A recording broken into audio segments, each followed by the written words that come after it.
네, 윤석열 전 대통령의 내란 우두머리 혐의 5차 공판이 조금 전에 끝났습니다. 네, 법원에 나가 있는 취재기자 연결해 자세한 내용 알아보겠습니다. 배윤주 기자.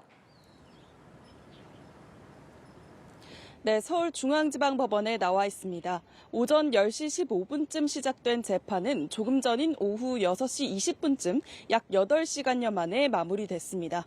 오늘 재판에서는 이상현 특전사 1공수 여단장에 대한 증인 신문이 4시간가량 진행됐습니다.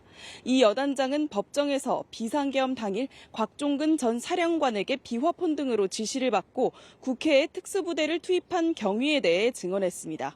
곽 전 사령관에게 국회의원을 끄집어내라는 지시를 받았고 그 배경에는 윤 전 대통령이 문을 부숴서라도 국회의원들을 끄집어내라, 전기라도 필요하면 끊어보라는 지시가 있었던 것으로 기억한다고 말했는데요. 검찰은 이 여단장이 임무 수행 과정에서 부하 대대장들에게 지시하는 내용의 통화 녹취를 재생하기도 했습니다. 녹취 파일에서 실제 이 여단장은 국회의원들이 문 걸어 잠그고 의결하는 모양인데 문짝을 부숴서라도 의원들을 끄집어내라고 지시한 걸로 나타났습니다. 이 여단장은 이 같은 지휘가 대부분 곽 전 사령관의 지시사항을 그대로 하달한 것이었다고 법정에서 밝혔습니다. 한편 공개적인 녹취 재생에 윤 전 대통령 측이 위법 수집 증거 쟁점이 남아있다며 이의를 제기했지만 재판부는 받아들이지 않았습니다. 네, 오늘 재판에서는 윤 전 대통령의 비화폰 기록에 대한 압수수색 영장 발부 여부가 나왔나요? 네, 윤 전 대통령은 지난해 12.3 비상계엄 당시 비화폰을 통해 군경 지휘관에게 직접 지시를 하달한 것으로 알려졌습니다. 하지만 검찰은 윤 전 대통령과 지휘관들의 통화 시각과 횟수 등이 담긴 비화폰 기록을 확보하지 못한 채 기소했습니다.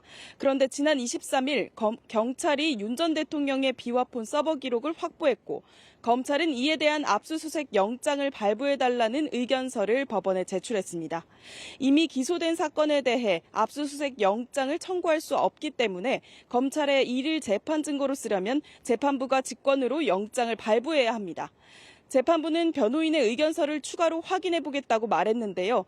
관련된 양측의 의견을 살핀 뒤 영장 발부 여부를 밝힐 것으로 보입니다.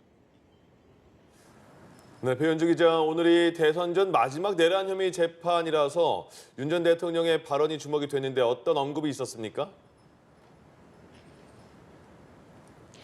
네, 윤 전 대통령은 오늘 공개 출석을 하면서 모두 4차례 포토라인에 섰지만 침묵으로 일관했습니다.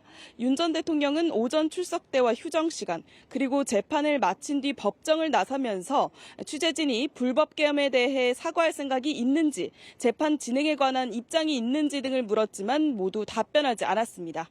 한편 오늘은 6.3 대선 전 마지막 공판으로 다음 재판은 대선 뒤인 6월 9일로 예정돼 있습니다.